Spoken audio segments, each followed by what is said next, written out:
Ciao a tutti e bentornati su Hack Your Farm. Io sono Marino e oggi vorrei raccontarvi come funziona una vermiponic farm. Penso che possa essere di interesse per tutti coloro che intendono avviare un orto sul terrazzo, in un angolo del giardino o in qualsiasi spazio illuminato dal sole. Sicuramente è di interesse per chi vorrebbe sperimentare la coltura fuori suolo, ma come me è insofferente nell'utilizzare sostanze chimiche di sintesi. Alcuni mesi fa ho visitato una vermiponic farm a San Diego in California e vorrei condividere con voi questa mia esperienza. Prima però è necessario che vi spiego come sono arrivato fin qui. Tutto cominciò nel 2000, quando durante una vacanza negli Stati Uniti, in Florida, ho visitato l'Epcot all'interno del Walt Disney World. Lì ho visto per la prima volta dal vivo una coltura fuori suolo. Ovviamente mi sono subito appassionato e successivamente ho avuto modo di sperimentare l'idroponica in tanti modi diversi, anche se tutti alimentati da soluzioni nutritive derivate da chimica di sintesi. Passato qualche annetto, in piena pandemia mi sono dedicato a cercare un modo per autoprodurmi in modo naturale le sostanze necessarie per far crescere le piante fuori suolo. Prima usando il compost, poi usando l'humus di lombrico, da cui estrarre le sostanze nutritive. Intorno a maggio 2023, pensando di non essere l'unico fuori di testa ad immaginare che si potesse far crescere le piante con un liquido ricavato dall'humus di lombrico, girovagando nel web mi sono imbattuto in un documento di un esperimento. In questo documento veniva menzionato il fondatore di Dark Nectar Cooperative, inventore di un sistema di allevamento di lombrichi verticale, in grado di produrre un liquido da utilizzare in idroponica. Questo, finalmente, significava che non ero più solo. Contattai immediatamente il fondatore, Benny Thompson, per fissare un incontro durante la mia permanenza negli USA per le vacanze. Purtroppo anche lui aveva programmato le sue vacanze nello stesso periodo e non è stato possibile incontrarci, ma è stato gentilissimo nell'organizzarmi una visita ad una vermiponic farm della zona a cui ha collaborato, mettendomi subito in contatto con Ruth. Quando ho incontrato Ruth di persona mi sono subito reso conto di aver di fronte una persona che pensa fuori dagli schemi. Infatti è una visionaria con l'obiettivo di cambiare l'intero sistema alimentare, interpretando l'arte del farming a modo suo, e nel farlo ha creato la Paradise Found Vermiponic Farm. Ruth ha fondato la sua azienda, di cui vi lascio il link in descrizione, e ha dato vita a legami importanti all'interno della sua comunità, puntando a realizzare un sistema locale autosufficiente che promuova lo sviluppo di comunità sane e contempli la rigenerazione dell'ambiente. Ora cerchiamo di addentrarci nella vermiponica. Vi ricordo che ho fatto un video in cui spiego i vari tipi di colture, tra cui anche la vermiponica, appunto. Questo qui. Ad ogni modo, semplificando al massimo, vi dico che la vermiponica è un sistema rigenerativo di tipo idroponico che utilizza gli scarti derivati dai rifiuti organici di cucine e giardini, facendoli mangiare da migliaia di lombrichi che con l'aggiunta di acqua creano un tè ricco di sostanze nutritive, che viene poi successivamente pompato nelle canaline di crescita per nutrire le piante. Ecco, penso che più sintetico di così non potevo essere. Ruth adora accogliere i visitatori nella sua fattoria, dove con passione mostra loro come funziona la vermiponica, una tecnica innovativa per coltivare cibo squisito e soprattutto super nutriente. Tra i suoi ortaggi prodotti in canalina troviamo circa 9 varietà diverse di insalate e lattughe, oltre al cavolo cinese, il pak choi. Mentre tra le colture no-till in piena terra abbiamo trovato il cavolo nero, altri tipi di cavoli e anche i pomodori. Ma facciamo un giro nella sua farm. Siamo in California, siamo a San Diego nella zona Bonita, quindi a sud-est di San Diego, e siamo nella farm di Ruth. Questi sono i Worm Tap, sono i sistemi ideati e venduti dalla Dark Nectar Cooperative. Sono costruiti interamente in legno e la cesta che contiene il materiale organico è in acciaio inox. Ecco, questo modello in particolare è composto da 5 cassetti. Gli ultimi 2 comparti in basso contengono la vasca di raccolta del tè di lombrico. All'interno dei cassetti in acciaio inox viene inserito il materiale organico, come gli scarti dell'orto o gli scarti della cucina.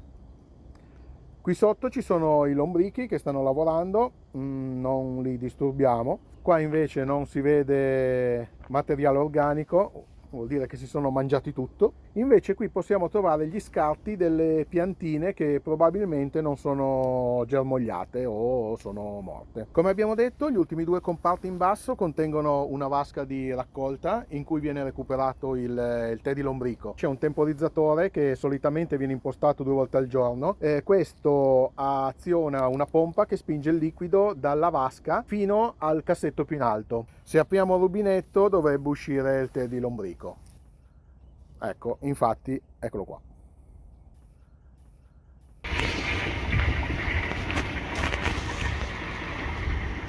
Il percolato dei lombrichi viene convogliato attraverso questi tubi e viene mandato qua dentro.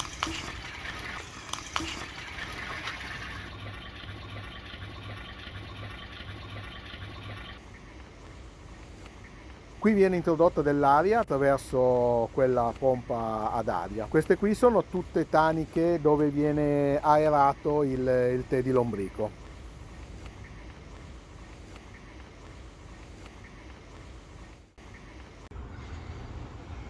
Qui invece abbiamo un altro tipo di sistema per la creazione del tè di lombrico.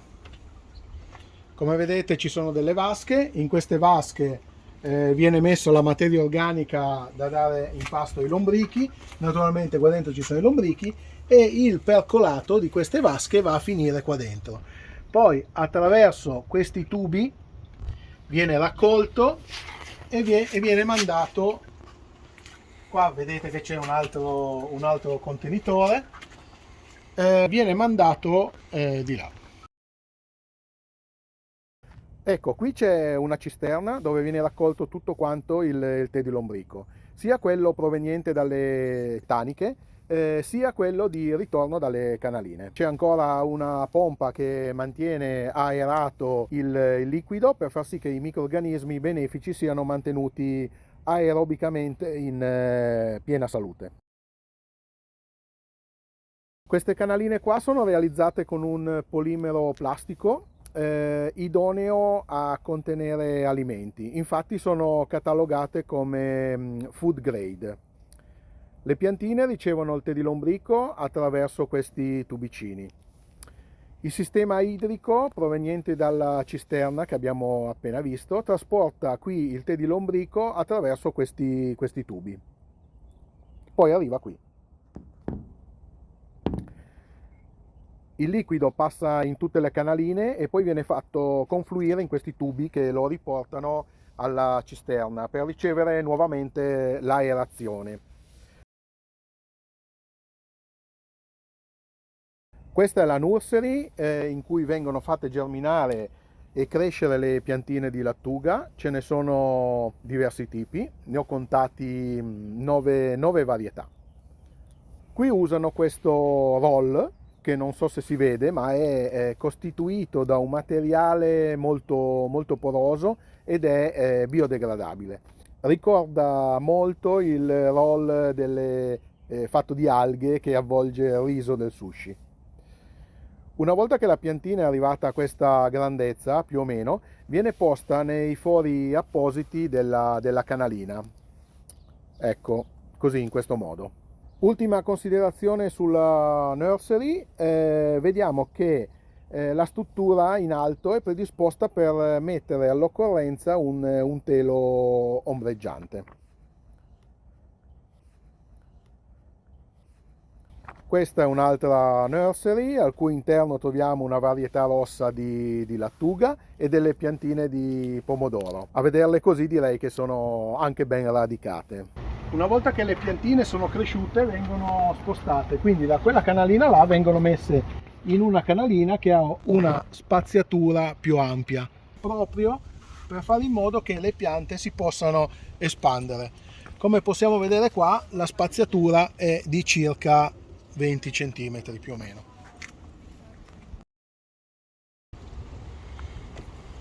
Su questo sistema possiamo vedere tutte quante le fasi della pianta. Vedete che qui è stata inserita una piantina non ancora con l'apparato radicale formato, quindi vedete solo qualche radichetta. Qui in alto vediamo invece già delle piantine con l'apparato radicale. Ecco, guardate come è ben formato l'apparato radicale. Facciamo attenzione a rimetterlo dentro correttamente. E qui ci sono invece delle piante pronte per la raccolta. Adesso questa non la sto ad alzare, ma ci sono parecchie radici. Questa è una pianta già pronta da raccogliere. Qua possiamo vedere che oltre alle lattughe è possibile far crescere con questo sistema anche il pak choi, che è il cavolo cinese.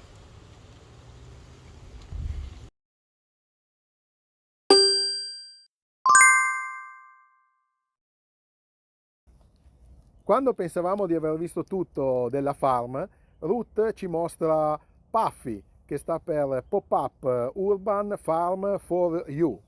È una fattoria mobile che è la base di un programma agricolo pilota per l'anno accademico 2023-2024 presso la Bayfront Muller Charter School a Chula Vista.